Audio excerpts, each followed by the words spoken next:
Hey there, welcome back to Rogue Startups. I'm Craig Hewitt. Today I'm super excited to share a conversation with Asia Orangio from DemandMaven. You may remember Asia way back from episode 198, where we talked all about super deep marketing tactics and strategies.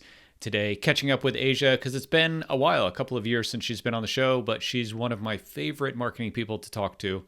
And I think you'll see why after digging into this episode. She talks all about customer research and the importance that knowing deeply your customer makes on your marketing efforts and how it can transform your customer acquisition strategy and results. I hope you enjoy this conversation with Asia Orangio.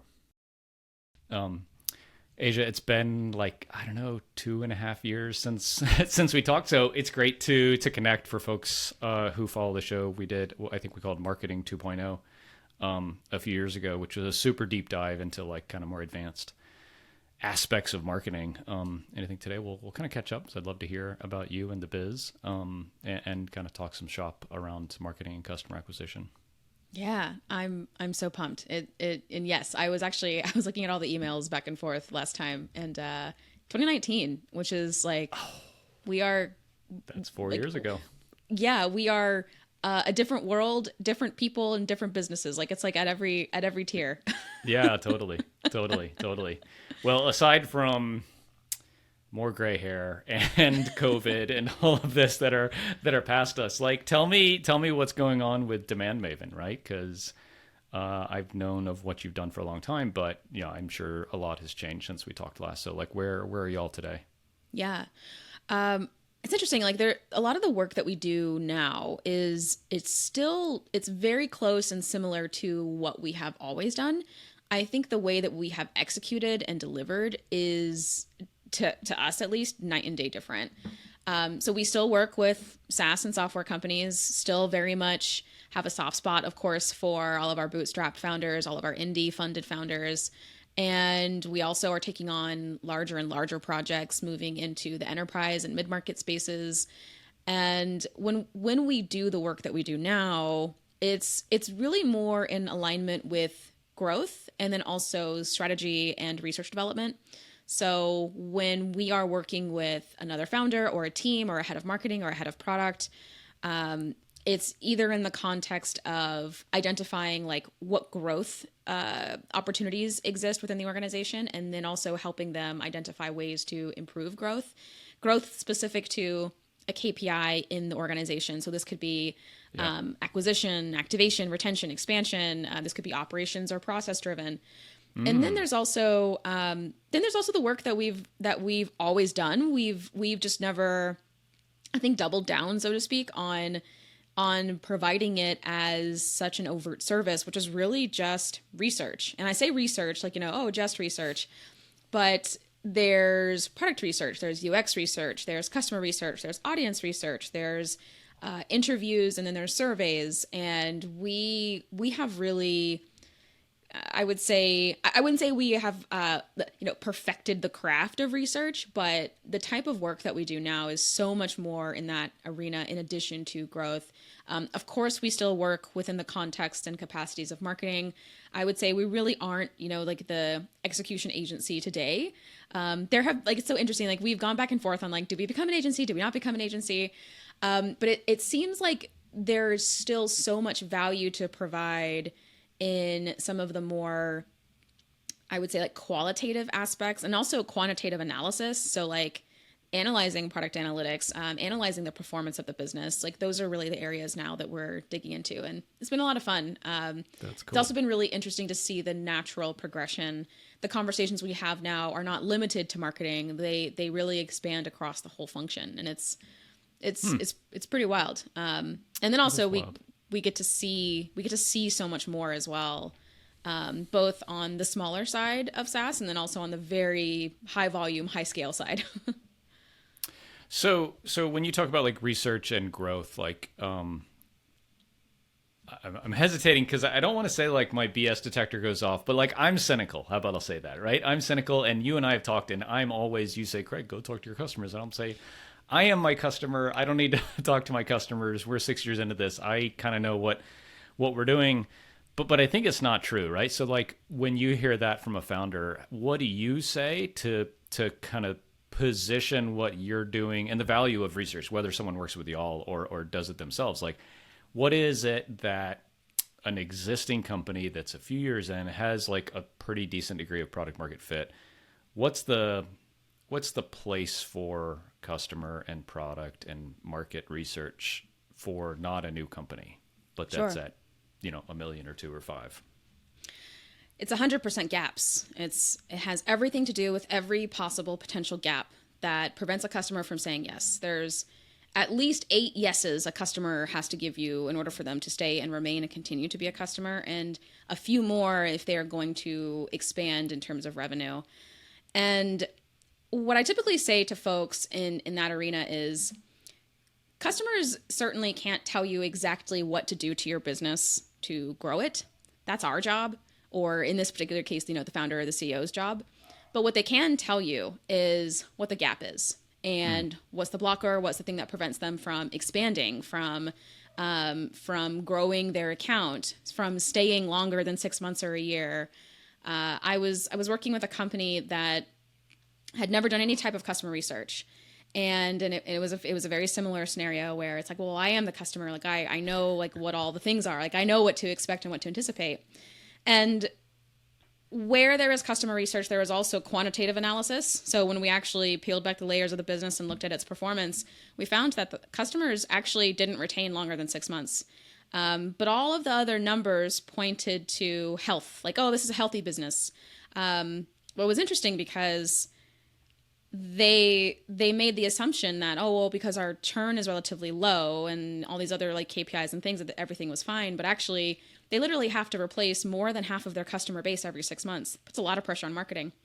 And when talking to the founder, I was like, well, why are customers, the churn rate might be fine, but why do they leave after 6 months? And it was like, well, I don't know. They just stop using it.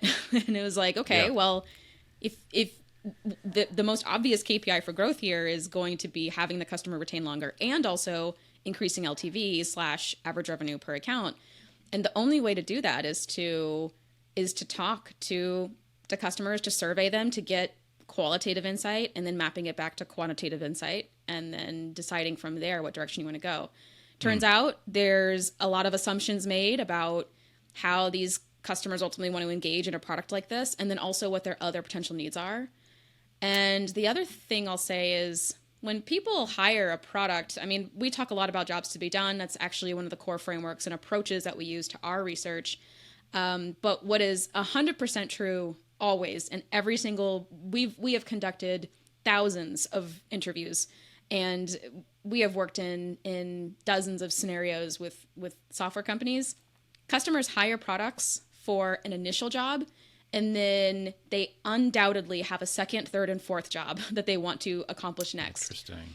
And if we don't know what those are, they might not churn this year, but give it 2 to 3 years, and either a competitor comes along, they satisfy more jobs, they leave. Interesting.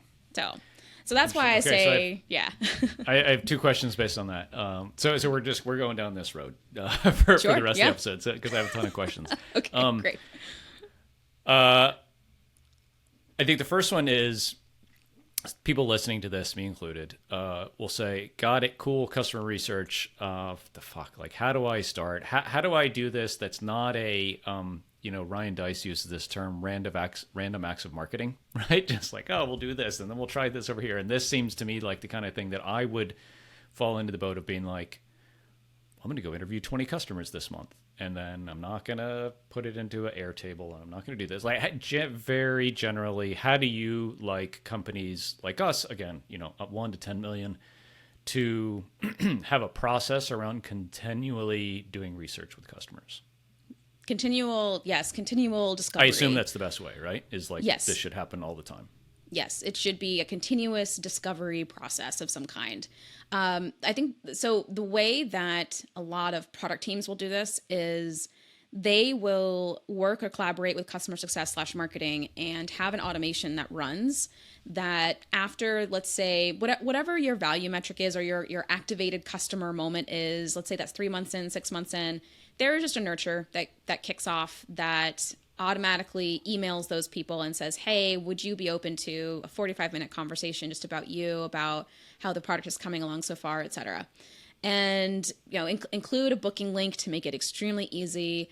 Ideally, it looks like it's coming from the CEO/founder. If you are small enough, this is actually a very powerful way to get customers on the phone, to make it look like it's actually coming from the CEO/founder. And if you guys are big enough, then it's very impressive when the CEO, of course, wants to talk to you. But that's the easiest way, to just simply automate it. Automate it. Don't think about it. Yep. That's the easiest. After that, it really becomes... And then, sorry, just to hit on that. So we put that into place. We have thousands of customers. I'd be looking at doing a couple of these a week. Is that a good cadence? This is where I think you do get to play by ear, especially you have a team. Okay.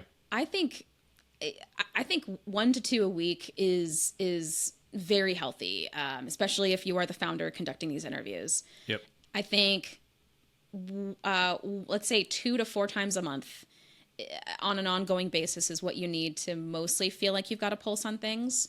Where you might want to increase the volume and or shift the targeting on this is when customer success or support team says, hey, like, we're noticing like there's a trend between these types of customers, or your sales team comes and says, hey, we're noticing there's a trend between these types of customers. And then you might want to, of course, adjust like who you actually outreach to, and or increase the volume. And also the type of interview that you conduct as well can certainly vary or change. But these types of interviews are really more to enable the founder/CEO to keep a pulse check on what's actually happening with customers. Now, here's the thing is the trigger, again, the trigger for becoming a customer of the product is probably going to be fairly consistent. What's critical is founder CEOs need to be able to feed their brain with their own, they need to be able to craft their vision with insight. And what's important is not just what made them pull the trigger to buy the product now, but now what is the next thing they are hoping to accomplish? Because that's going to give you a sense for where is the market going? And also, are there competitors? Because here's the thing, just because someone's a customer does not mean that they don't look at other solutions. They absolutely do. The next thing is to really get a sense for, okay, now that you've accomplished this, what are you looking to do next? And this is where you get to work with your product teams, if you have one, on deciding what is the next iteration of the product, and then where do we go from here? But it is a hugely missed opportunity to not track and measure this over time. Most product teams, I think, are really good at identifying opportunity. I think where it gets lost sometimes is it's not getting tracked or measured in any kind of meaningful way. And then on top of that insight isn't being analyzed and passed on to the rest of the team. And then therefore CEO founder of hey, it looks like there's a huge growing opportunity for people who want to accomplish this. Maybe our product goes in that direction or not. But that's how you create continual value. That's also how you create expansion revenue. And also that's how you create longevity with customers, increasing their average revenue per customer, increasing how long they stay. You might have healthy churn, putting that in finger quotes, but the dream is to get to net negative churn, which is you expand more than you lose. Yeah. So just putting my product hat on a little bit here, I continuous feedback, really super great. That comes from our support team too, which I think is really healthy. And then the decision always is well, everyone has limited resources, even, Stripe or Intercom, we can only build so much stuff. How do you think about breaking up that kind of division of labor between new features for new customers or retention and expansion features for existing customers? This is actually where a lot of teams, if you don't have a really good pricing strategy or pricing framework, then making decisions like this can get really tough. So everything I know about pricing comes from Patrick Campbell for the most part. And I've been very fortunate. Amazing, right? Yeah, I've been very, very, very fortunate to have had conversations with him about a myriad of things, everything from conducting research to making decisions in particular scenarios and contexts. And one of the things that I most remember from Patrick about scenarios like this is even if you're kind of wrong, from a literal sense, you have to be able to quantify what you think the value is of any new add-on or feature. What I mean by that is, how much, like if we were to make this an add-on, how much would we charge for it? And that's actually a question I think most folks don't know how to answer. And it's just because they don't actually have like a real true pricing strategy. I think in terms of deciding what to build first, I think surveys using, they call it, Patrick calls it relative value preference, which basically just means instead of asking people how they would rank a feature 0 to 5 or 1 to 5, ask them instead to decide out of a list of features what's most valuable to them and what's least value to them.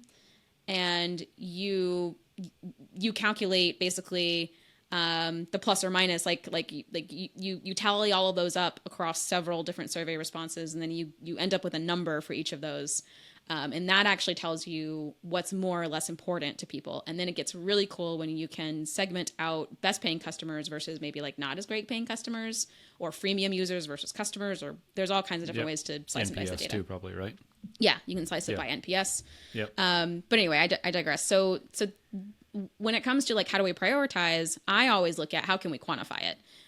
Can we quantify it? And if we can't quantify the feature, we might not understand it enough, or we're assuming it rolls up into a plan. And if that's the case, then we kind of have to ask like, okay, like maybe there's some research that can be conducted here, a very simple survey to kind of get people's gut check on this. But I'll just say, yeah, I hope that helps. But that's how I've approached it. Yeah. It speaks, and I think that's the other thing too, is like a very, it's not a huge disconnect that I see. Maybe it is, I don't know. But a very common disconnect is between product and go-to-market, which sounds odd and surreal, but it happens where product kind of goes in one direction, but the go-to-market / pricing never actually catches up. Like monetization basically doesn't catch up sometimes. And monetization is like the redheaded stepchild, I think, of go-to-market. It gets very little attention until all of a sudden one day it just does. And this is something that I think is really interesting. And it's pretty common. It's not like abnormal, but it is a huge growth opportunity. Most folks never take a step back and like look at product and say, wait a second, what dollar value are we attributing to any and all of this? And I think when that happens, light bulbs go off of like, oh, okay, maybe this is an add-on. Maybe we can globalize this. Maybe we can add this to this plan and switch this around. And it's powerful stuff. I mean, I'll say for us, I think that I think most of us are scared to increase our prices. We haven't increased our prices in 4 years probably, which is insane. Like everything is 30% more expensive than it used to be. And so we should too, arguably. And the product is exponentially better than it was 4 years ago. And I think that all of us, even people like me who aren't developers or product people, just say like, I'm going to give this away because this is so great. And I'm going to just include this for free for everybody, or we're going to increase usage limits, thinking that we'll get more customers because of that. And literally, we're still doing this today. We're going to roll out a new feature in a couple weeks that's entirely free. And just like we keep getting in this trap. And I don't know, maybe what we're doing is like building this kind of library of trust with customers to say in the future, okay, hey, we're not 19 a month, we're 29 a month now. And because we've done all this shit in the last, 5 years, maybe that's it. I don't know. But I think that, I mean, from a pricing perspective, whether it's add-ons or metered usage or seats or just plans, I think that it evolves so much more slowly than product, right? Product's easy. You just develop a feature and release it. And that should happen all the time. And pricing is maybe once a year that it changes, in my experience. But and just to clarify, you guys are bootstrapped, if I'm not mistaken. Are you indie funded? We joined Tiny Seed and we raised a little bit more money about 2 years ago. Okay, yeah. So I mean, I can't speak for Tiny Seed, but what I can say about most indie funded companies and also bootstrap companies is that the beauty of it is that you really you don't have a $1 billion VC coming at you of like, you gotta like grow at all costs. Growth at any cost is like, it is for a very specific type of person, I think. But the beauty of it is that you guys don't have to like necessarily react to that type of pressure in the same exact way. And I tend to actually be very chill actually about monetization and pricing. But if a founder comes to me and says, we want to grow like as fast as possible, and I'm like, pricing is almost always the first place I look. It's the easiest lever to pull. And you are absolutely not alone in this. I think part of it too is there's so much data to collect and analyze to optimize pricing. I think most people just aren't aware of it. Even though, Patrick has done everything I think he possibly can to teach us about pricing and churn. Yeah. But there are ways to inform pricing, and I think if that were more evangelized, I think we'd all be a little bit less afraid of it. But yeah, it's you are definitely not alone in that. Very common. Yeah. I mean, the thing I always say with from like a sales perspective is always like, it's not price that is the objection, it's value, right? And I think Patrick is like the king of this, like value-based pricing. It's right. It's this price now because you get this, this, this, and this, which lets you then become this, this, and this. So your future self is, whatever, blue-haired, on fire and super cool and all that kind of stuff. And I think that's just where kind of we don't take all those mental steps to put together, and then like you got to communicate that to the customer too, both like existing customers and all that kind of grandfathering or whatever, and the new customers like, hey, it's a little bit of like branding, right? Like, hey, we're not the cheap version, we're not the middle of the road version, we're the super awesome high price version. And like there's a lot of reasons people would buy just for that reason, I think. That's a whole thing. Yeah, totally.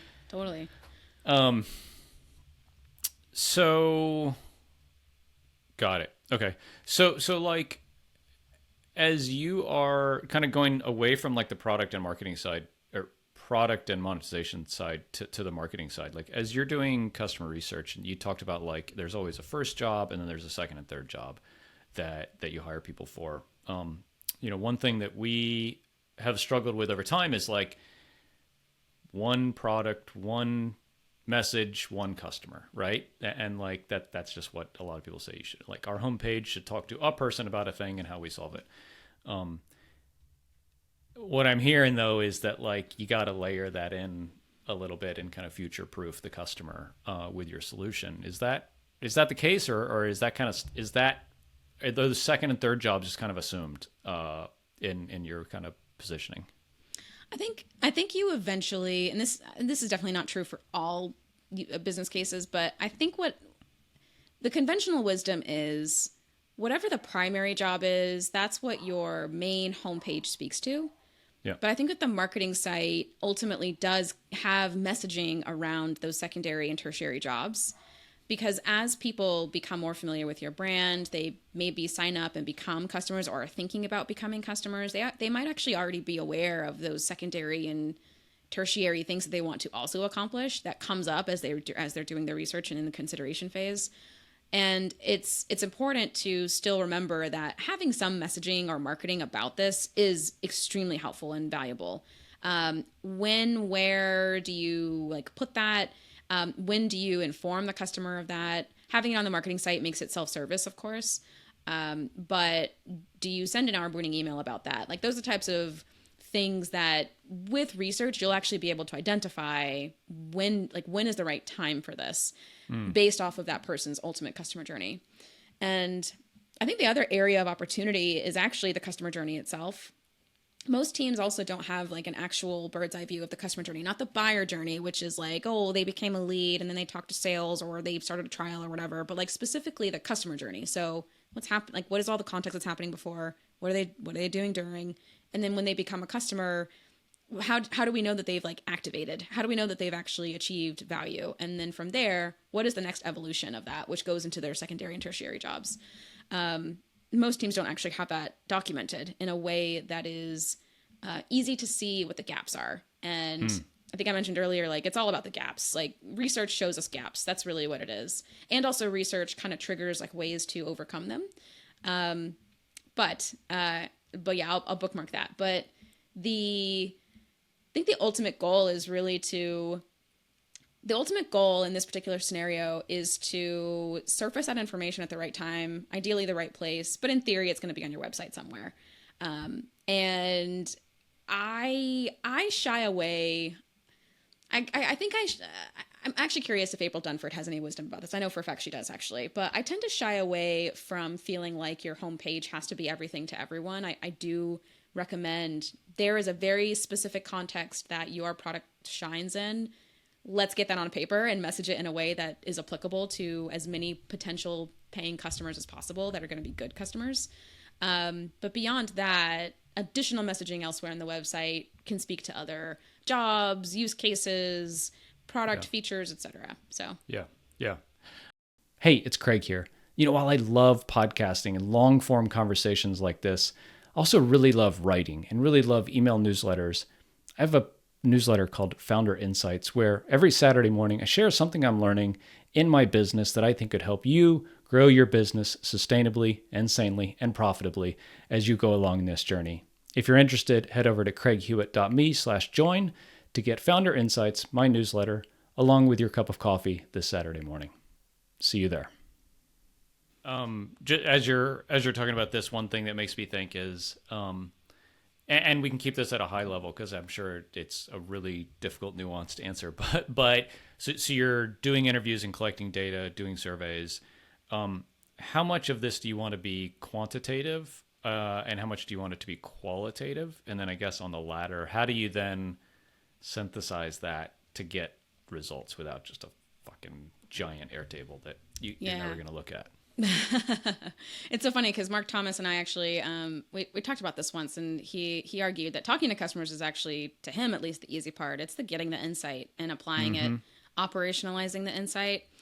Okay, so how more mature companies do this is they tend to have UX research teams, or they have research teams in general, whose entire job it is to do exactly that. Like, they are people who are dedicated to the cause, and they are going to go and analyze the insight, spend time like really going through it with a fine-tooth comb, and then creating reports, documents, presentations for key stakeholders and their internal function.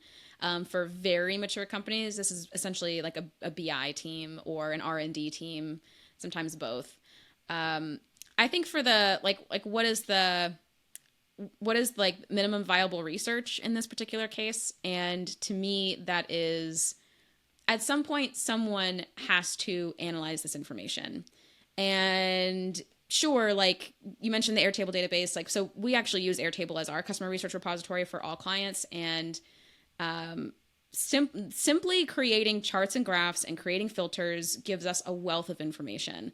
There's some data I'm going to actually analyze for a client. It's like 25,000, I think, records of like customer information. I'm literally using Airtable to analyze it.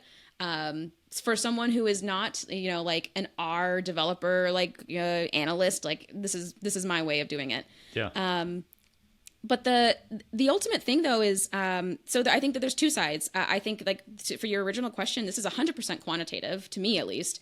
I actually think that the quantitative part is what most people miss, because they attend interviews, or they listen, or they read transcripts, and they kind of feel like they think something was the primary thing. But then if you actually were to tally it up, it's actually something else. Okay. So I actually think like most people miss the fact that research can become quantitative. And that's actually, to me, a huge opportunity, because if I told you that 70% of your customers were coming to you for this specific thing, you'd be like, that's either different than what I thought, or it is exactly what I thought, but I didn't realize it was that much, or whatever it is. Yeah. But I think the short answer is that even if you never put it into Airtable, someone is going to go through those notes and pick out, okay, out of the 7 interviews, what were the common themes that we heard? That then needs to be translated into, someone needs to ultimately document that in a place. And then the question that you've got to ask yourself, and also the team, is, okay, now what? So what? What does this mean? Right. What do we do with this? And you can do this as organically as you want. This could be a meeting. This could be a doc. But what is important is that you don't do the research and then do nothing. If you conduct the research, it's just like content marketing. Like, don't just create the content, distribute it. Same thing. Don't just interview people. Actually have a roundtable discussion of, what did we hear? What did we learn? What are we going to do differently next time? And that is sometimes often enough to actually get action out of it.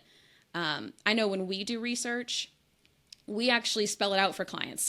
So when we do it, we say, okay, here are the top takeaways from this section that you just read. And now here's what you can do with this. Right. All the stuff that you think is interesting, highlight it, delegate it to someone. And then sometimes we actually will run conversations with folks of like, okay, you guys read all the transcripts, you listened to all the conversations. What are your top takeaways? But yeah. So, yeah, I mean, to me, like the thing I hear when you're saying this is like, one thing we're very careful not to do is let like the silent minority kind of like tail wag the dog, right? Of like this one customer is bitching in support, and so we're going to go build this feature. Like we very much try to not do that. And so I think the same would apply for us here.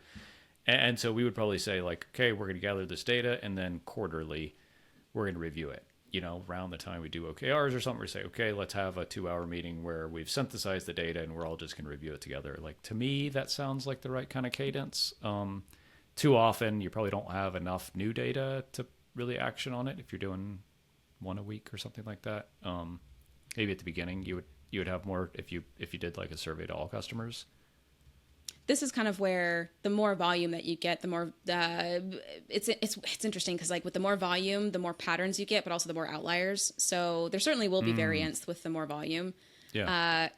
I've never once seen a perfectly consistent customer base ever. Yeah. It doesn't exist. No, sure. Sure. But what is interesting though is there's the vast majority, and that's generally like I hate to say the word generalize because that sounds so negative, but for the absolute best paying customer, pattern match. I like that one. Pattern match. Yeah. You're going to pattern match. But this is, I think this is also where too, like, yes, like we want to keep the process going of like, let's just make sure that we're always talking to customers in a like product specific way.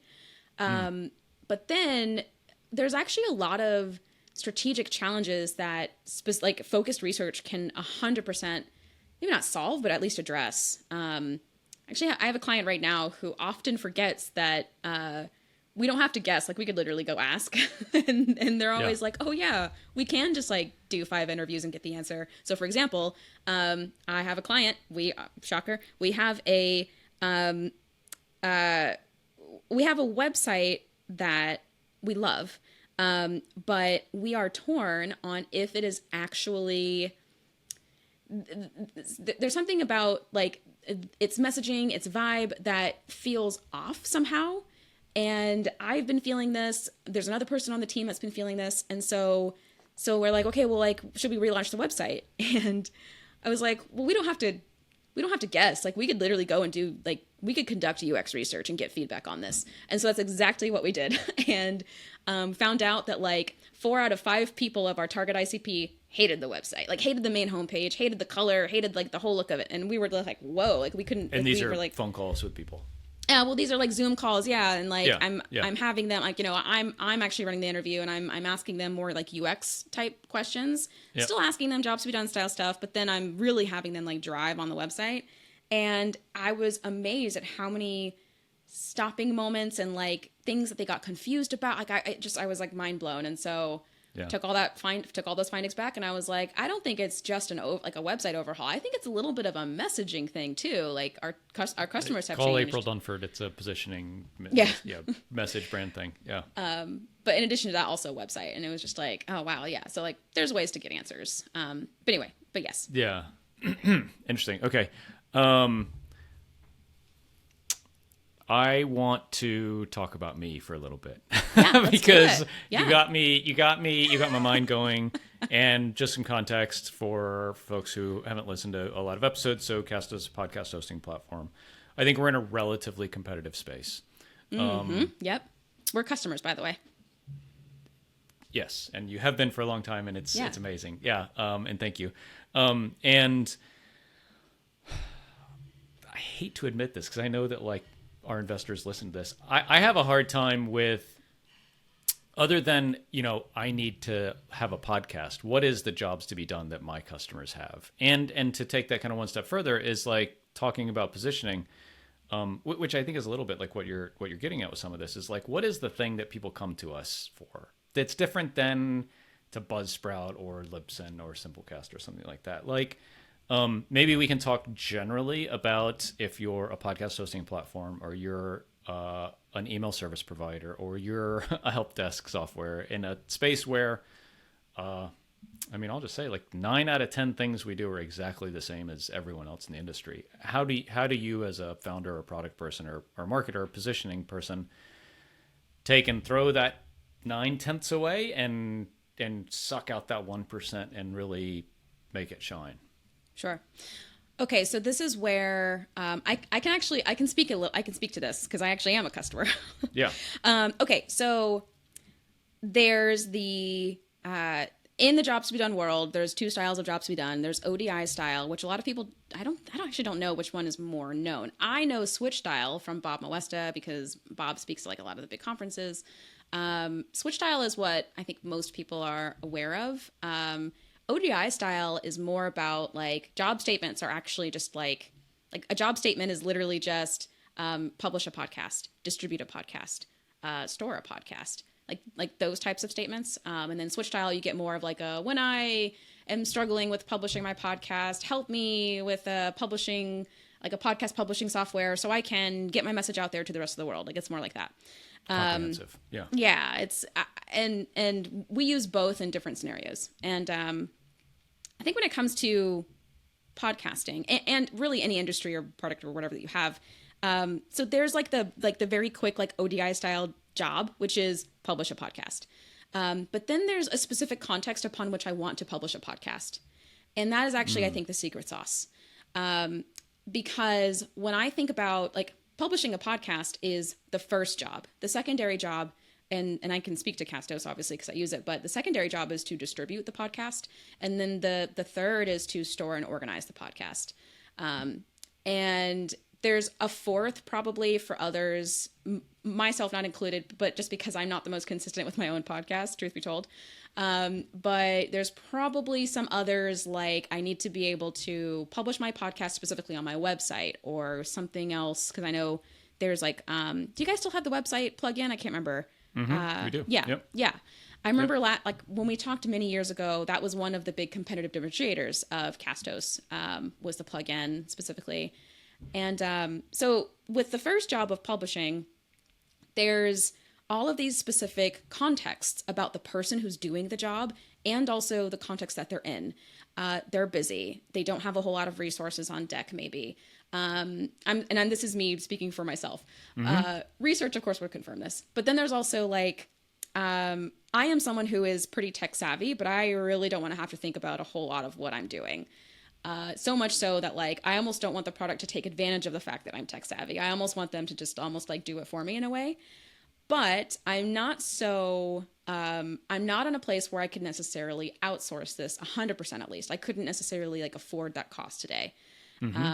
So automation, scheduling, things like that are very helpful. And then we get into who I am just as a person. I am a very busy founder. The podcast is a way for me to distribute my message, but also it's marketing for me. It's personal brand building. And that's a very specific context that I'm evaluating different products in. So it's interesting because when I was looking at Castos, I was looking at, I think Transistor is a big one. And there were a couple of others that I remember looking at, but I remember choosing Castos because the competitive differentiator for me, while sure, like there were other, like I think some of the other podcasting platforms at the time like had similar, if not the exact same features. For me, it was about the experience of publishing and also the price felt right. And then I think at the time, the automatic distribution was like, I just didn't feel like anyone else was doing that in a way that would be helpful for me. Like I had a YouTube channel, I still have one. Like there were like aspects about Castos that I was like, oh, even if the others have it, it's either too hard or too time consuming for me to actually do it in their products. It was way faster and easier for me to do it in Castos. Yeah. Because again, I'm a busy founder and I'm like lazy and I don't want to do stuff. But those are like the contextual things that's me. But I'd be curious about if you were to go and talk to 20 people, what are their contexts? Yeah. Like, and I was also like starting my business. I'm like relatively newer to the space at the time-ish because I started my business in 2018 and I talked to you in 2019, if you can believe it. And yeah, and that was like, but that was another contextual thing. I was earlier in my like founder career. And I really did not identify as well it's so interesting because like I follow a lot of the people who run their podcast platforms, some other CEOs and founders, and I did not identify as much with them as I did actually with you. And so like I think those are all contextual things, right? That like go into it. And I think anyway, that was like I think like I want to kind of like abstract a few of those things from my perspective because it might be helpful to other founders. Like one, the topic of like distribution and scheduling and stuff, I think falls for me very squarely under the of course, of course we do that. Like that's just what we are. But to say, and something that we struggle a lot with is like this curse of knowledge, right? Is like I've been doing this for 8 years. I know everything there is to know about podcasting, whatever, relatively. And we just don't even talk about it. Like we don't even talk about like, oh, you just upload it here once and publish it and it's magic and it goes everywhere. You know, you don't have to do anything. But I totally hear you that like that is a massive thing for so many of our customers. And I mean, we have a customer that like custom coded XML on their website and had to like deploy new scripts every time, like all this crazy stuff. And they think that we're like God, you know, because we do this thing that's relatively basic for us. You know, the other one that like I heard you said that I think about even now is like the advice that I would give somebody is like you want to be the X for Y. You know, you want to be podcast hosting for growth-minded entrepreneurs. And I'm too chicken to put that on our website, but I know that's what we should do because you come and you're like sold. But then like someone else comes, maybe they want to be that. And so they're like, cool, that's what I want to be in the future. But then the person that's like, I just want to try this. I'm not really sure. They're going to leave. And that's good because they would have churned anyhow. Exactly. Yeah. Yeah. So I don't know. I think at the same time, and this is challenging, like, I don't want to say, make it very basic. I don't want to say dumb it down, but make like the value prop really, because you're just so in the weeds, right? Like we are all so in the weeds with our products. It's tough to kind of take a 30,000 foot view and say like, ooh, the really important thing we do is we're a publishing platform for your brand. Just say that. And for this type of person, even like, you know, we have thousands of customers. I think it's not wrong to at this point say like for this person, you know, for people just like Asia. It would probably be good. So absolutely. I have a client that's actually in the process of this now. So they're a $2 million company. They also have thousands of customers, and they have, it's so interesting because like our messaging has changed, truly changed. Like I've been working with them since 2020. They originally, it was like, oh, like we want to focus on this like early stage, smaller part of the market. Like their businesses are smaller, they're VSBs. And then over time we realized that's still true technically, but what is actually more true is that they are early in their journey and also that they have a growth mindset. They have to be able to want to grow their company. If they don't want to grow their company, they are never going to be a good fit for us. And also they're not going to get the value that they need because they are essentially paying for a platform that they're probably not going to ever use all of. And so that's actually messaging that we're in the process now of updating on the website. But yes, sometimes I think too, like sometimes it's hard to point to a specific feature outside of the context of the person who's trying to buy it. Yeah. So you might look at all the features and say like, oh, these are like one-to-one, a lot of the competitors. But I think from the perspective of the people who are drawn and attracted to the product, their context is probably what unites them and also therefore makes the product stand out. So sometimes it's actually reverse, where it's like the customer is actually what's finding the competitive differentiator. Don't get me wrong, there's always room for innovation. I think like something I'm trying to get a lot of more mature companies thinking about is like, okay, great. Like, yep, like it's super easy to copy features, but like you can't copy brand, you can't copy people, and you also definitely can't copy innovation. Like, and those are areas that larger companies are going to have to invest in. And this is actually going to be something that I recommend to a $500 million company that I really hope that we get to work with. But That's anyway, awesome. yeah, it's interesting. Like I said, we see it all, zero to a lot. I'm 100% in your boat. I mean, we are in this process right now, which is why I reached out a few weeks ago, because I wanted like a gut check on how we're thinking about this. It's it's tough to say like we're kind of like those guys, you know. But if I think about it on a feature level, we're kind of like those guys. But it's really easy to just put like 3 words on the website, and then instantly we're not like any of the rest of them. We're like this one thing over here, and the product can support that in a way. Like that's the easy part. I think the hard part is just like having the guts to put those 3 words on your site. You know, podcast distribution for growth minded brands. Like that's different than everyone else in the space. And then you could look at, you know, ConvertKit, I think, does a good job of it, and Bento's doing a good job of it. And some of these people are taking these popular spaces and just carving out their niche. And it's not from a product perspective, because the product's exactly the same in what it can do. Maybe the buttons are different here and there and stuff, but functionally, like the product's all the same.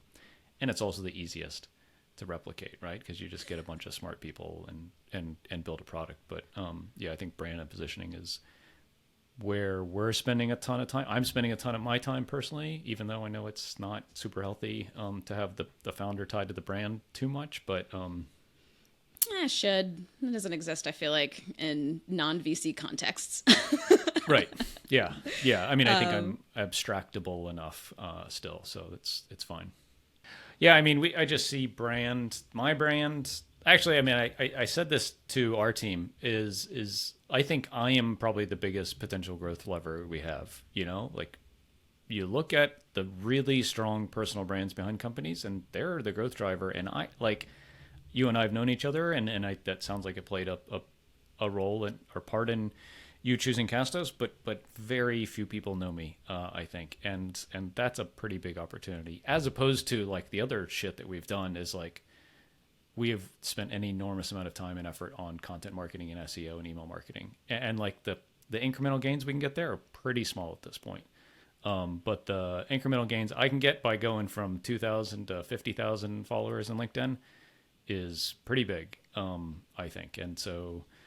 Yeah, I'm spending a bunch of time on it these days, and I don't feel bad about it. You know, I had one of our investors said, "Yo, what? It was kind of scary. Like you investing so much time in your brand on social media for the company. Like what happens when you go to sell the company at some point?" And I was like, "Man, like I just see it as the biggest opportunity we have. Plus, like we're not like a business analytics dashboard company. We're like a media company, and." To be a podcasting and media company and not be doing this stuff, I feel like is wrong. So I kind of think it's my job, like a part of my job. There are founders who do this extremely well, and I think the one I think about most intimately, of course, because I served on the board of Moz, but Rand took Moz to the size that it got before, of course. He left the board, and then eventually we sold it. We got it acquired, and I think it was 2021. And there's a huge amount of capacity for founders and CEOs to really step into that more. It's a visionary role, and I think maybe a lot of folks like like we talk about it like, oh, like we're building like the founder brand or we're building the personal brand, but it's also like you're actually becoming more of a visionary. And I think sometimes I don't know if we forget that. I think it's just more of like maybe we don't acknowledge it, but as you become more of a leader for yourself and you show up for yourself, you also do the same for your team. And I think there's something really beautiful about that. I don't see it as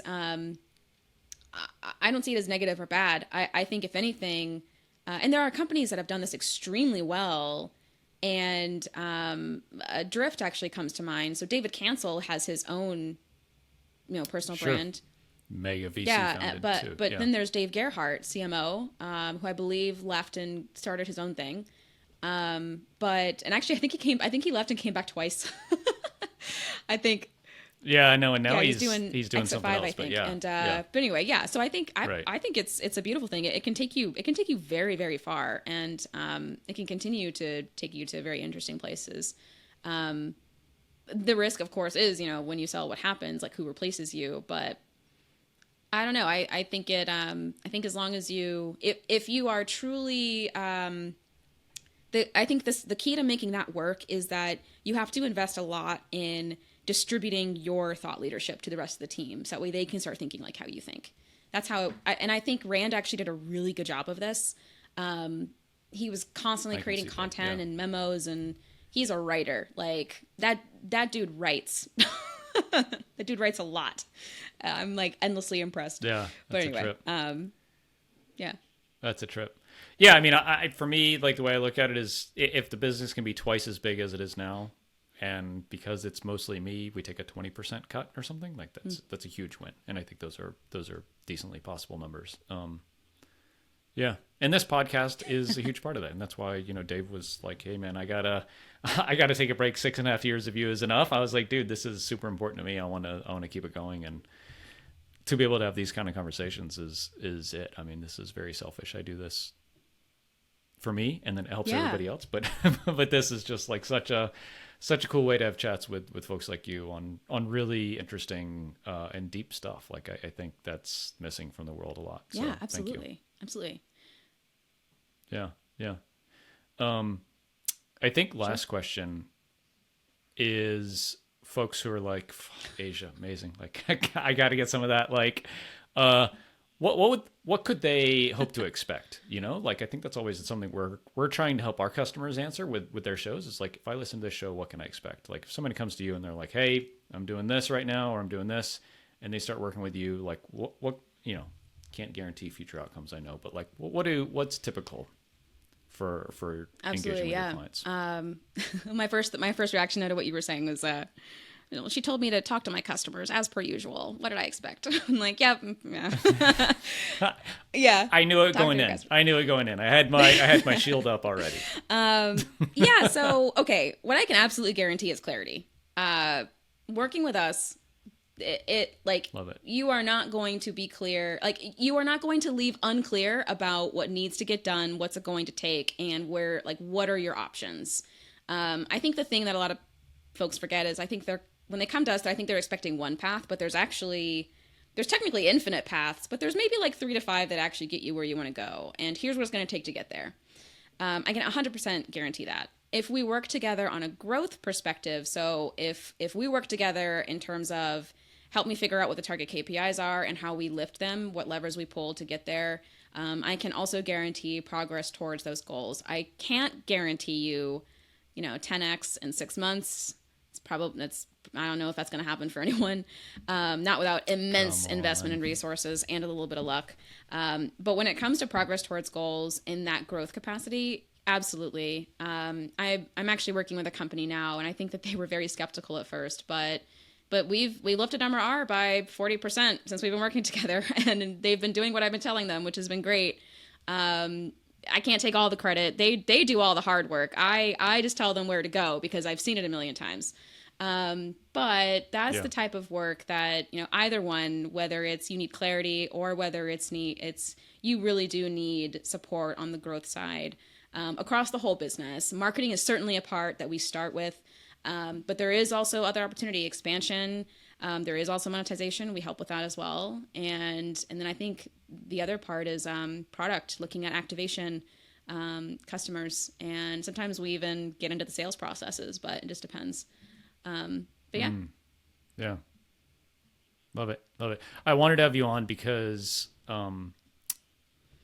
I think so many other founders, you're so far along and you're like, all right, what now? Like, it's so easy at the beginning, it's build the features and launch and content and all this kind of stuff. And then you get to a point and you're like, well, I've done that, and like, we're here. And now what? And I mean, I had a pretty big existential crisis a few years ago about this when I started like delegating roles within the company too.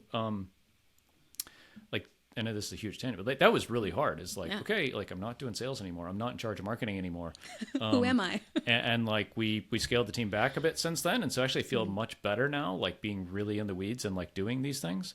But I think just generally, like the data and the clarity that you're talking about is so powerful, because I think as founders, especially as a solo founder, you're just like, you wake up every day and you're like, okay, I could do all of this shit and I have no idea what's right, unless you have the data. And even then, like, you have the data and then you have to have the conviction to stick with it for 6 months. And I think that's the hardest part. It's just like, not just randomly saying, well, I'm going to get Limless today and start cold email, or I'm going to, play around in Amplitude all day and pretend that I am helping things. I think that, like, for me, the data and the conviction around what the data is telling you to stick with something, it basically doesn't matter too, I think, right? You could just say, I'm going to do this thing, and it might not be the best thing, but like just doing the thing for 6 months, it makes so much difference. And I flip flop and go back and forth and have ADD over stuff so much. And I think it's just the death of